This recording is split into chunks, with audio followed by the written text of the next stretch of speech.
Right, perfect. So tonight's webinar is going to be on calorie leaks. Now, what calorie leaks are is basically just food or liquids that go untracked. So when you guys start dieting, whether you're using a meal planner or whether you're tracking macros on MyFitnessPal or a variety of the two or anywhere in between, calorie leaks are basically the calories that, seep through that we might kind of forget to track and we might kind of forget about in general. So you're going to have to excuse the presentation tonight. There is quite a lot of text on it just because there's a lot of screenshots from MyFitnessPal. But this is an example of what someone would eat in a day. This is quite a normal meal plan. So for breakfast, they might have whey protein oats made with some blueberries. For their lunch, they might have a chicken wrap. For their dinner, well, I've just put down as snacks, it's like a spaghetti bolognese with Lloyd Grossman sauce, some pasta, and some beef mince. And then for their dinner, or for a snack is what this one was supposed to be, it's just some 0% fat Greek yogurt, some strawberries, some rice cakes, and some whey protein. So that's quite a normal day of food. That comes out to 1,639 calories. And that's the amount of calories that certain people will be on when they're starting. It comes out to 177 in protein, 156 carb, and 31 grams of fat. So a relatively normal meal plan. This is what a lot of people would be on. This is what a lot of people believe that they track.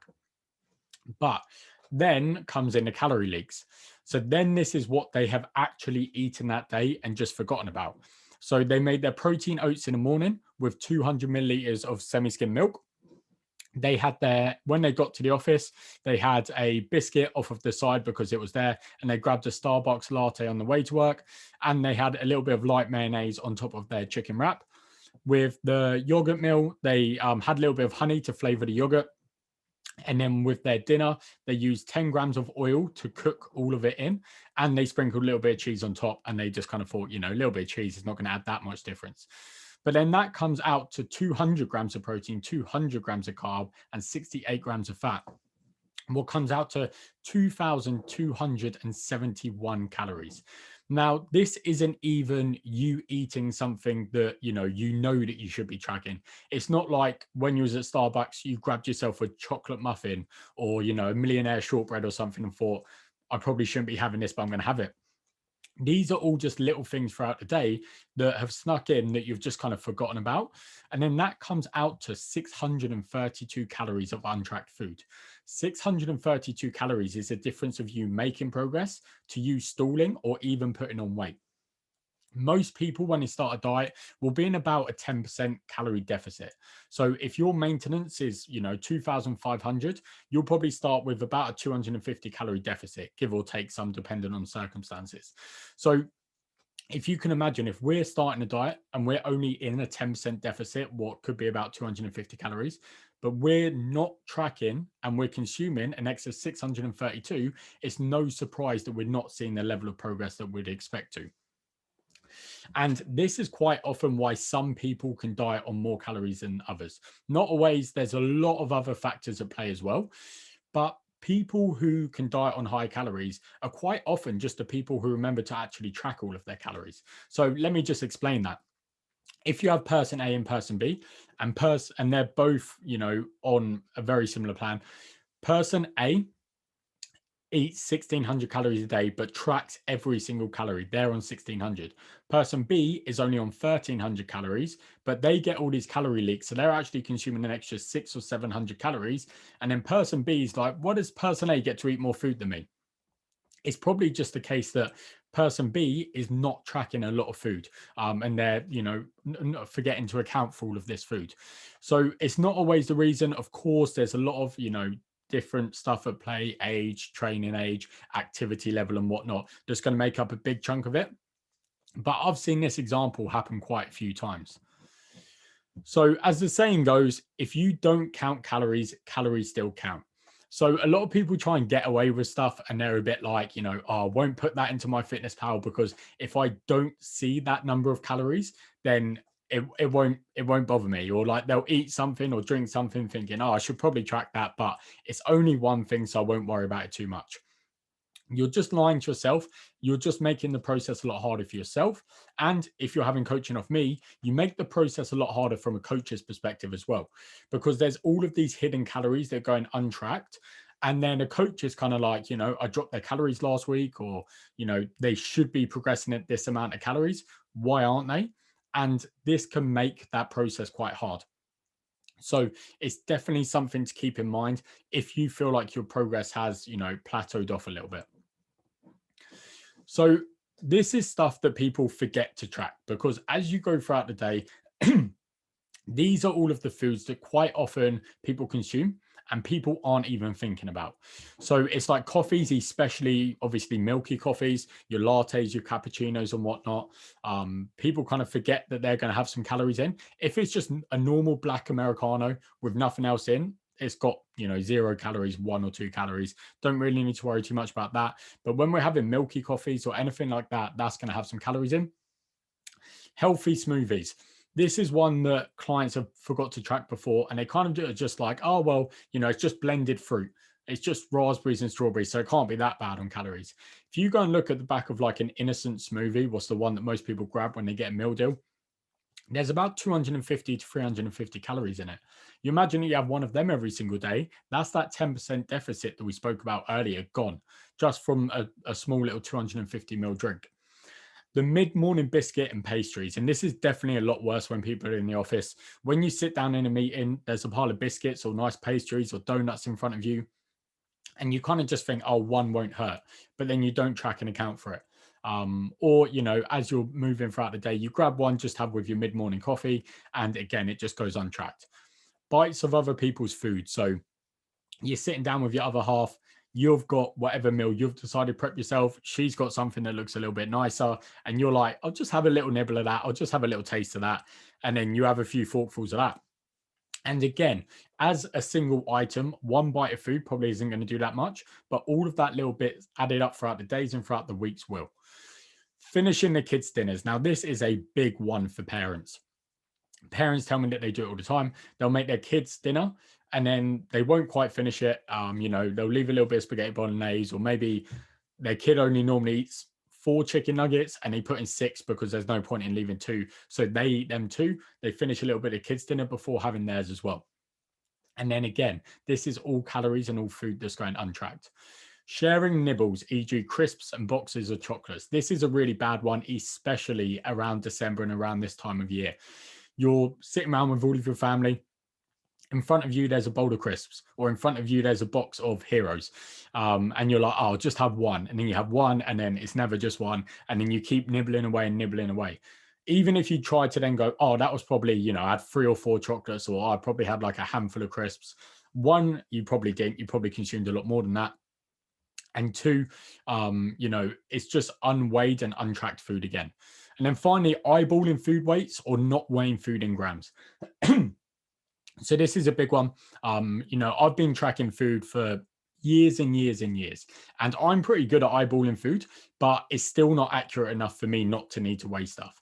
So if you're looking at a plate of food and you think you can be like, oh, that's about 100 grams of pasta, I absolutely promise you it's not. And this is a little thing to try yourself. Put like a bowl on some scales and press tar so then it goes to 0. Take it off and weigh out what you think is your portion size of 50 or 60 grams or whatever. Try to eyeball it, then put it back on. You'll see how wrong you are, and then imagine all of them little errors added up throughout the day. And then the other mistake people make is not weighing stuff in grams. So when they search or get stuff off MyFitnessPal, they either use cups, and we don't weigh stuff in cups. We're in the UK, so always weighing grams, or they search and find like a medium-sized sweet potato. So it says medium-sized sweet potato. They're like, look at the potato, they're like, that's about a medium size, we'll go with that. And then they plug that in. Again, what's a medium-sized sweet potato? I don't know, and I'm sure none of you guys know. So we need to make sure that we're weighing all of our stuff out in grams. So a top tip is to always track in advance. Excuse me. To always track in advance and never in hindsight. Even if you've been tracking for years, like myself, and you think you're a bit of a pro tracker, make sure that you always track before the meal and not after the meal. We forget stuff if you track in hindsight. It's as simple as that. Even if you eat relatively similar food throughout the whole day and you're like, oh, I'll just track it at the end of the day, you get to the end of the day, you're like, right, what did I have for breakfast? Oh, how many grams was that? What was this? What was that? The chances are you're going to forget.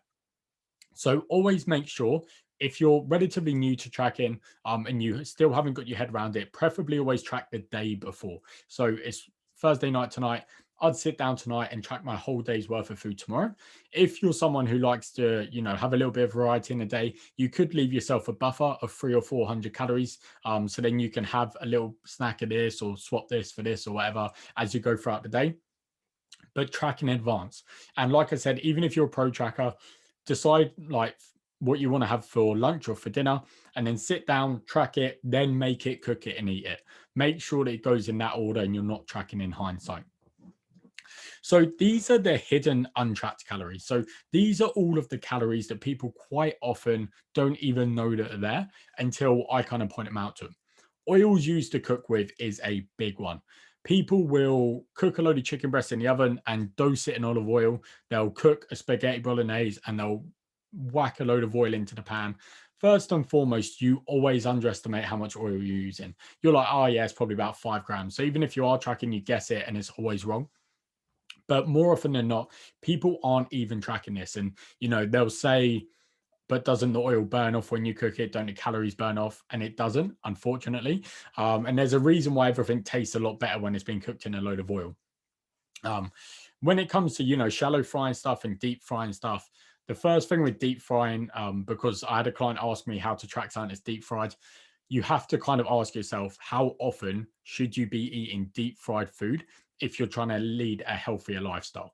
So if it's the one off and one on the very special occasion, then that rough guesstimation of how much oil is going to be used on something deep fried isn't really going to matter. But you definitely shouldn't be having something deep fried every single week. And then in terms of shallow frying, roasting and whatnot, just always use fry light spray. Even that, make sure that you're not going absolutely mental with it. But it's just going to be a really, really easy way that you can save a hell of a lot of calories.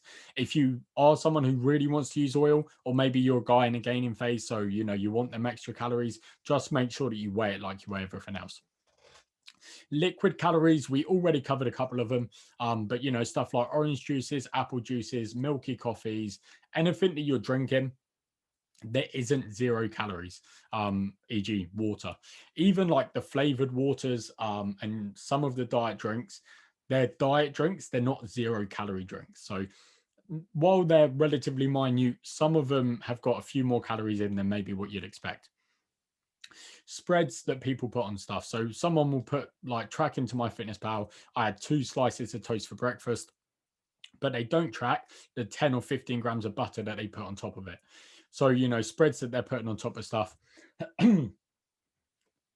Sauces and dressings. So generally, I've got no issue with people using sauces and dressings, but the first issue with them is that people always overuse them.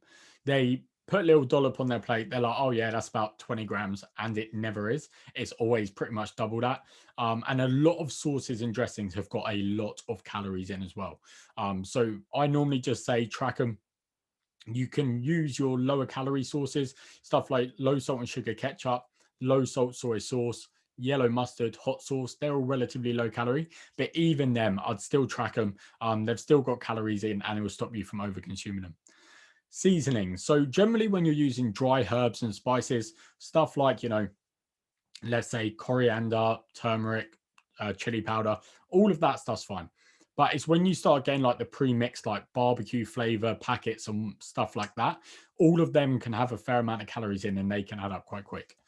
So increased veg intake. So what I mean by this one, is that I normally, when we first start a process, won't get someone to track veg too accurately, mainly just because that I have seen, I have never met someone who, is overweight or isn't making progress because they're eating too much veg. So I just like people to standardize it. But the issue with that is that week one, you're eating, let's say 200 grams of veg a day because you're on a fair amount of food, you feel quite full. 8 or 12 weeks into the process, as calories have got pulled down and you get hungrier and hungrier, you end up having bigger and bigger portions of veg because it's a food that you're not tracking and it's a way that you can fill yourself up. But obviously this increased veg intake is going to have some calories in, especially if it's like your root vegetables. They're always going to be a little bit more carb dense as well. Not weighing foods uncooked. So this is a mistake that people always make as well, is that they'll weigh food cooked rather than raw. Now, when we cook food, it loses some water weight, it loses this, that, and the other. So my recommendation is always to weigh stuff raw, uncooked. Even if you're batch cooking, let's say that, you've got 100 grams of raw chicken that you need. Just take 100 grams of raw chicken, cook it, take it out, done. If you want to batch cook, just put in 400 grams, take it out, divide the total amount of weight cooked by 4, and then that'll be 100 grams raw per portion as well. So my recommendation is to always weigh food uncooked. It'll be a lot more accurate. And then not creating your own recipes. So I'm going to come on to this one in a second, but this is basically just when, you're having a spaghetti bolognese for dinner, you just search the word spaghetti bolognese, but that's just ruined my example for in a second. So I'll show you that. So my top tip is if you're consuming it and it isn't water, track it. There's the exception of some veg, like, salad leaves and spinach leaves and whatnot have got near to no calories in. I wouldn't worry about them too much. But if you feel like you've hit a little bit of a plateau, or you feel like you're on a relatively low amount of calories and you should be making progress on that amount of calories, start tracking everything. Every single thing that you consume that isn't water, including like a Diet Coke. A Diet Coke's got like 2 calories in, but just get into the habit of tracking absolutely everything. If you do feel like you've hit that bit of a plateau and you should be making, faster progress than what you are. Just for a period of time, get used to tracking everything, and then you'll have a real true understanding for the amount of calories that you're on. So this is using generic recipes. So let's say that you're making a spaghetti bolognese for dinner, and then you just search the word into My Fitness Pal spaghetti bolognese. We've got one homemade one here that's 250 calories. Obviously, it's got no macros in, so that's clearly very wrong. There's one homemade one here that's got 640 calories in. And then there's one beef bolognese one here that's got 1,165. So we can see a massive variety in searching these generic recipes. And now let's be honest, if you're dieting and you're really hungry and you want to have some room for a little bit of ice cream after dinner, the chances are you're probably going to pick and track this one. When the reality is it's probably more like here or somewhere in between the two. So when it comes to recipes, you need to input all of the different items individually. So you need to, make and weigh your pasta separately. Then you need to put anything you're going to put in. 5% fat beef mince, tin of tomatoes, carrots, spices, blah, blah, blah, whatever else you're putting into bolognese. They all need to get tracked individually. And then you can make your own recipes. So if you always make the exact same spaghetti bolognese recipe, you can track it and you can save it. You can even track all of the total amount that goes into the recipe and then put down the number of servings that it makes. So for example, you might be cooking for you and 3 others. So you track everything that goes in and then you just divide the total recipe by 4. And it's as simple as that. Preferably, again, weigh the total mixture and then just take out your quarter worth of it. I know it can be a little bit annoying, but especially if you're a family, you're with your other half who you're really comfortable with, it's not that much effort. Families don't generally mind as long as you explain to them what you're doing and you go to the effort to do it and don't ask them to go to the effort of doing it. But that's how we want to make sure that we're tracking any recipe. Any recipe that you make, you have to make your own recipe because, Barbara and Dave's recipe for spaghetti bolognese is not the same as yours. So you need to make the recipe yourself. And then the other one is underestimating meals out and takeaways. So this is a big one as well. So quite often people go for a meal out and they'll be like, oh, it's probably this amount of this amount of this amount of this. And with takeaways, they always underestimate, because even if you put in like, takeaways, Chinese, let's say, they're always underestimated as well. So here's just an example. A Five Guys burger and fries, and this is near enough accurate as well, just for like a normal bacon cheeseburger and, a portion of fries, is 1,724 calories. Wagamama's chicken katsu curry. You wouldn't think it'd be that bad. It's just some rice, a little bit of sauce, and a little bit of breaded chicken. 1,149 calories. And then, you go to TGI Fridays, you think you're going to be healthy. So you decide to go for the chicken salad. And then that comes out to 830 calories for a salad that most people would probably guess is about 400 calories. So this is always a big one, that people always underestimate the amount of calories in meals out. So when you're going to a restaurant, first and foremost, always try to look at the menu beforehand and decide what you're going to have. It makes your life easy. It means you're going to be less indecisive on the day. And then obviously what you're going to pick from the menu is going to depend on your current situation and goals, how many calories you've got to play with, and what occasion it is. If you're just going out because you like going out for dinner every single week, it might be better to make a slightly smarter choice and have more single ingredient foods that are going to be a little bit easier to track. If you're going out for you and your other half's 30th wedding anniversary, then we're most probably not going to make the smartest choice. But then they're special occasions, so we don't need to worry about them too much. But we need to remember that when we go out to eat, the food tastes good for a reason, and the food normally tastes good because there's a load of oil in it, there's a load of butter in it, and there's a load of cream in it. Especially if you go to a slightly more, upmarket restaurant, all of the stuff tastes good because it's packed full of that stuff, and all of that stuff is extremely calorie dense. So even though on your plate you might have a sirloin steak and some new potatoes, the sirloin steak and the new potatoes have probably got 20 grams, maybe even 30 grams of butter over them. So we need to make sure that we're taking all of this stuff into account. Then when it comes to takeaways, it's always a hard one. The best thing that you could do is to make a fakeaway. Look at what takeaway you want to get and ask yourself, is there a way that I could make this myself, but a healthier version that I could still macro track? Number one, you're going to get better at cooking. Number two, you're going to save yourself some money. And number three, it's going to be easier to track as well. I understand that's not always going to be a choice, but some of you guys have takeaways every single week. And, if your goal is pretty important to you, you probably shouldn't be having a takeaway every single week. So fakeaway is a really good option there. Or we just need to be smart with it. And when it comes to that, I'd always just recommend dropping me a message. But when it comes to all of this stuff, and we're in a fat loss phase, it's always better to overestimate than to underestimate. So if you look, when you go out to dinner and you're like, it's probably anywhere between 600 to 800 calories, just call it 900 calories. Because we'd rather be a little bit over than a little bit under, because that's only going to push us a little bit further into calorie deficit, and then we're happy days.